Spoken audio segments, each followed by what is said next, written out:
정체를 알 수 없는 물건이 날아오거나 갑자기 시야가 뿌옇게 흐려집니다. 차마 예측할 수도 대응할 수도 없는 적재물 낙하 사고. 시민들에게 물었습니다. 만약 고속도로를 달리던 당신에게 이런 일이 일어난다면 어떻게 하시겠습니까? 근데 그 적재물을 피할 수 있는 방법이 있을까요? 그거야 뭐 대책이 없죠. 움직일 방법도 없고. 너무 당황해가지고 획 풀지 않을까요?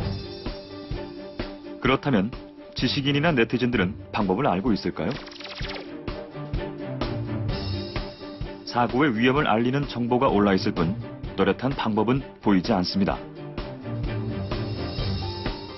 하지만 적재 불량차가 고발된 횟수는 지난해에만 8만 3천여 건.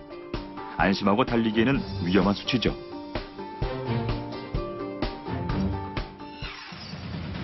보통 고속도로에서 시속 120km로 달릴 때 떨어지는 적재물과 부딪히는 시간은 1초 이내입니다. 그야말로 언제 어디에서 무엇이 날아들지 모르는 상황. 인식한 다음에는 늦을 수도 있습니다. 사실 앞에서 화물을 가득 실은 차가 달리고 있으면 시야 확보가 제대로 안 되고 또 뒤에서 짐들이 쏟아져 내려서 사고 위험이 크기 때문에 불안해지기 마련입니다.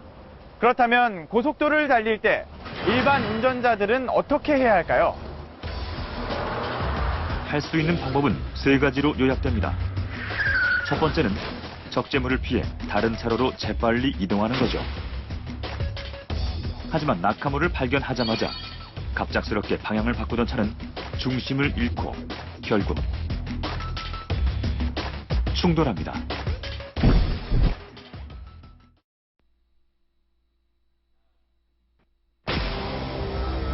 두 번째 방법은 최대한 속도를 늦추고 장애물에 그대로 충돌하는 것입니다.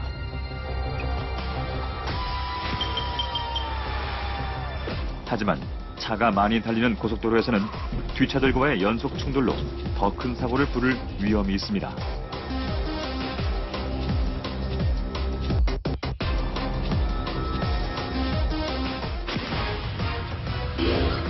마지막은 적재물이 내 차에는 부딪히지 않기만을 바라며 피해가는 그야말로 운에 맡기는 건데요. 적재물의 종류에 따라 무사히 지나갈 수도 더 큰 사고를 부를 수도 있습니다. 만약 떨어지는 물체가 유리병이나 액체라면 더 큰 문제를 일으키게 되겠죠. 대처를 할 수도 하지 않을 수도 없는 운전자. 사고의 위험 또한 피해갈 수 없습니다. 결국 피하든 충돌하든 운에 맡기든 사고 위험이 따른다는 것입니다. 게다가 적재물 낙하 사고가 났을 때 뒷차는 전방 주시 의무를 소홀히 했다는 이유로 과실 책임이 일부 인정된다고 합니다. 뒷차 입장에서는 굉장히 억울하고 답답할 수밖에 없는 상황인 거죠. 이런 상황, 전문가들은 해결 방법을 알고 있을까요? 해결 방법이 궁금한 제작진은 화물차의 불법 사항을 찾아 단속하고 고발하는 한국도로공사를 찾았습니다. 최선의 방법은 충분한 안전거리를 두고 낙하물이 떨어졌을 경우에는 신속하게 피하는 게 가장 안전한 조치이고요. 사고가 날 경우 차들의 과실 여부를 판단하는 보험회사도 찾아갔습니다. 앞쪽에 화물차가 주행 중이라면 가급적 피해가는 것이 좋겠고요. 피할 수 없는 경우라면 안전거리를 보통 때보다 더 1.5배 이상 유지하는 것이 안전에 도움이 됩니다. 그렇다면 화물차를 관리하고 사고 현장에 직접 출동하는 경찰은 답을 알고 있을까요? 낙하물이라는 게 예측 가능한 게 아니지 않습니까? 그러니까 운전자분들의 안전거리 확보라든지 전방 주시라든지 규정 속도 준수 이런 게 가장 중요한 것 같습니다. 안전거리를 보통 때보다 더 1.5배 이상 유지하는 것이 그러니까 운전자분들의 안전거리 확보라든지 충분한 안전거리를 두고 모두들 안전거리를 강조합니다. 공통점은 하나였습니다. 바로 안전거리 확보. 이 안전거리 확보는 아주 단순하면서도 쉬운 방법이지만 잘 지켜지지 않는 안전 수칙이기도 합니다. 이 안전거리 확보만으로 운전자가 사고 위험으로부터 자기 자신을 얼마나 보호할 수 있는지 직접 실험해 보겠습니다. 간단한 실험입니다. 짐을 실은 차와 일반 승용차, 두 대의 자동차가 앞뒤로 달립니다. 속도는 시속 50km. 각각 10m, 30m, 50m의 안전거리 차이를 두었습니다. 자, 먼저 안전거리를 10m로 유지를 해서 달려보도록 하겠습니다. 높은 인구 밀도만큼 많은 차가 달리는 우리나라의 고속도로. 따라서 안전거리는 개인의 판단에 따라 정해지는 경우가 많습니다. 하지만 앞차를 가까이 따라가면 떨어지는 물체를 보자마자 멈춰도 충돌을 피하기 힘듭니다. 거리를 조금 더 넓혀보겠습니다. 자, 이번에는 30m 정도 안전거리를 유지를 해서 달려보도록 하겠습니다. 안전거리는 날씨 맑은 날 마른 도면 기준으로 시속 10km당 10m 정도가 책정됩니다.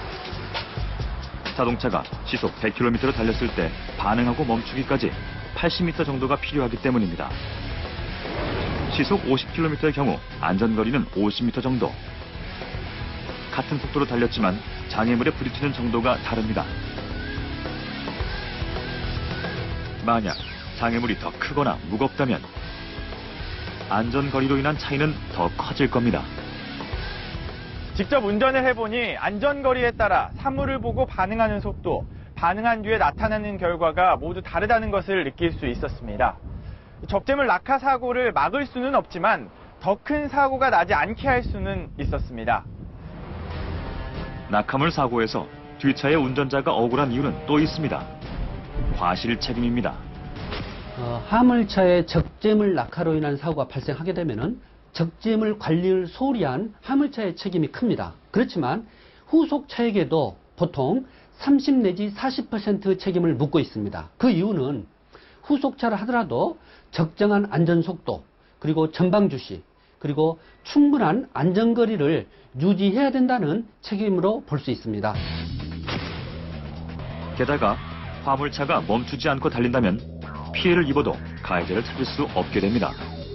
여기 그 지하차도가 있었거든요. 지하차도로 가는 도중에 1차선에 화물차의 진입 적재가 잘 안 돼 있는 상태였어요. 또 칸막이라든지 그런 망으로 막아 있질 않았고요.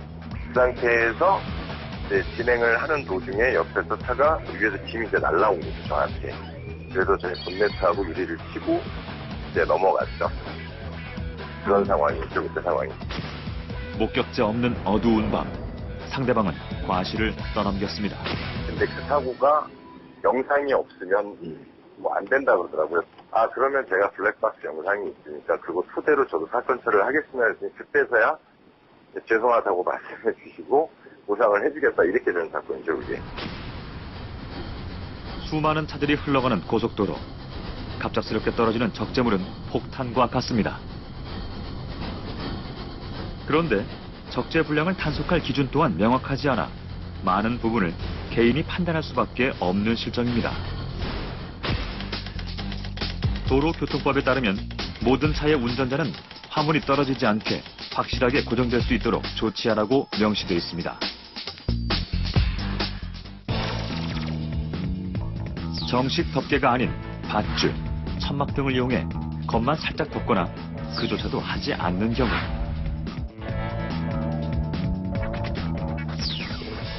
액체를 제대로 적재하지 않아 도로에 방류하는 경우, 한쪽에 치우치게 적재하여 차가 전복될 위험이 있는 경우, 이런 차를 발견한다면 어떻게 해야 할까요? 만약에 발견됐을 때에는 112나 아니면 도로관리청에 신속히 신고를 하시면 나가서 현지에서 조치를 취할 수 있고요. 낙하물 사고가 굉장히 큰 문제가 될 수 있는데 낙하물로 인해서 교통사고의 위험이 있다면 그와 역시 신고를 통해서 신속히 제거될 수 있도록 하는 게 좋을 것 같습니다. 가장 중요한 거는 우리 운전자분들이 위험성을 느끼시고 안전운전하시고 신속히 신고하시는 게 가장 좋은 방법인 것 같습니다. 운전자가 할 수 있는 가장 적극적인 방법은 블랙박스에 찍힌 영상을 이용해서 신고하는 것. 고속도로에 나가 직접 단속하기에는 한계가 있기 때문에 큰 도움이 된다고 합니다. 범칙금의 현실화도 필요합니다. 외국에 비해 현저하게 낮은 우리나라의 벌금. 화물차 운전자 입장에서는 적재 불량이 적발돼도 큰 부담이 없어 보입니다. 단속은 까다롭고 벌금 또한 그리 크지 않다. 고속도로에서 계속해서 적재물 낙하 사고가 일어나는 이유였습니다. 하지만 개인의 판단에 의지하기엔 화물차 적재물 낙하 사고는 너무나 큰 위험을 몰고 오곤 합니다. 만일의 순간 일어날 수 있는 사고를 피하기 위해 안전거리 확보를 꼭 지켜야 한다는 것 기억해 주시기 바랍니다. 안전은 선택이 아니라 필수이기 때문입니다. 불량 적재로 인한 교통사고. 문제를 발견하고 난 후 운전자가 대처하는 일은 쉽지 않습니다. 언제나 안전운전을 할 수 있도록 예방 시스템을 만드는 것. 이것이 중요하지 않을까요?